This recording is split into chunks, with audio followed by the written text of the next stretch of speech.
আসসালামু আলাইকুম।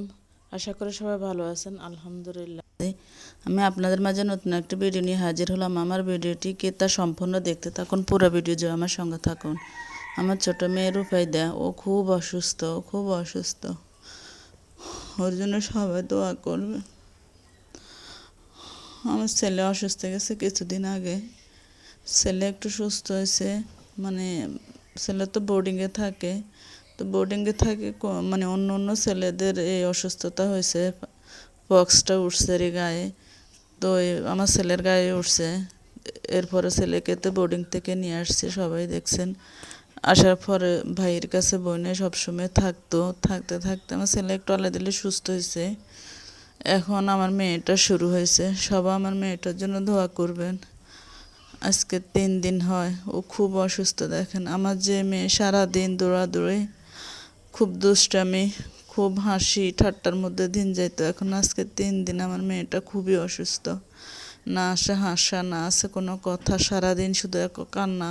আর সারাদিন শুধু আমাদের কোলে কোলে কোলে থাকতে চায়, একটু সে শুইতেও চায় না, মানে মাটি তো ফা দিতে চায় না। তো আমরা মানে ওর বাবা আমি দুইজনে অনেক কষ্ট হয় ওকে রাখতে।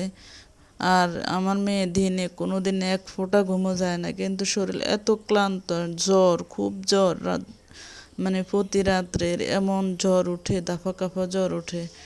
তো খুব জ্বালায়, প্রতিদিন রাত্রে খুব জ্বালায়, ঘুমায় না।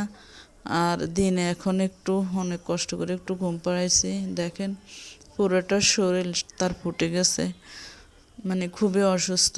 সবাই আমার মেয়েটার জন্য দোয়া করবেন।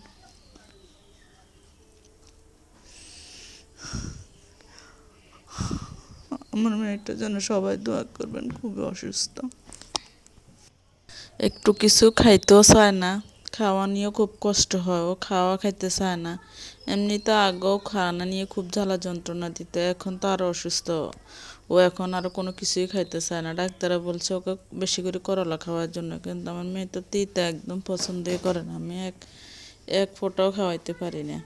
তো কেউ যদি জানার থাকে কি করব, আমি এই অসুস্থ হলে কি ট্রিটমেন্ট করা যায় ঘরোয়াভাবে, আমাকে একটু সাজেস্ট করবেন, কমেন্টের মাধ্যমে জানাবেন। আমি চেষ্টা করব। কিন্তু কি করব, ও তো কিছুই খাইতে চায় না, কিছুই খাবার মানে ওরা খাওয়াইতে পারি না। তো এরপরে আমি দিয়ে দিলাম ক্যানামেল, যা পারছি তা দিছি। কয় জায়গায় দিব, পুরো শরীর তার তো ক্ষত, পুরো পুরো শরীর তার এই যে একদম একটা ফসমের গোড়া বাকি নেই, পুরোটা শরীরে ফুটে গেছে। আমি কয় জায়গায় দিব, তারপরে দেখি যেগুলো বড় বড় একদম, ওইগুলোর উপরে কিছু ক্যানামেল লাগাই দিলাম। তো আমার খুব কষ্ট হইতেছে। না না না না না।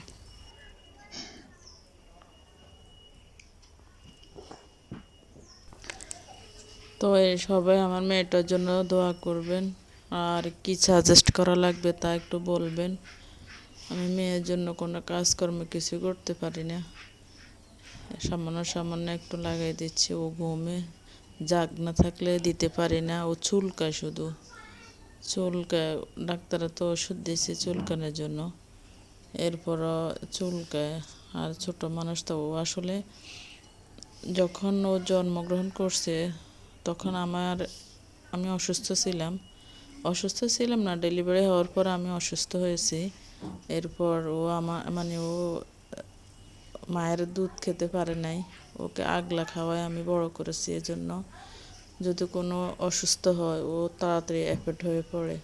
আপনারা তো অনেকে জানেন, যারা মায়ের দুধ খায় তা ওই বাচ্চাগুলো নাকি অসুস্থ হতে একটু সময় লাগে, আর যারা আগলা দুধ খাওয়ায় তারা নাকি খুব অতি দ্রুত অসুস্থ হয়ে পড়ে। তো ও জন্মের পর থেকে খুবই অসুস্থ ছিল, জ্বর সর্দি এগুলো সবসময় থাকতো।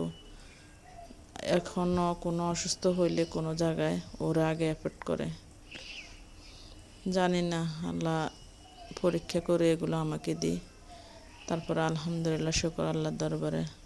আল্লাহ যা দিয়েছে আলহামদুলিল্লাহ, আল্লাহ দিয়েছেও আল্লাহ সুস্থ করবে আল্লাহ। আর দেখেন ডাক্তার কি দিছে, গ্লুকক্স দিছে, এরপর দিছে সিনামিল দিছে, তারপরে যাই দিছে রেনোভা। এরপর দিয়েছে ক্যানামেল। তো খাওয়াইতেছি, এগুলা খাওয়াইতেছি এখন।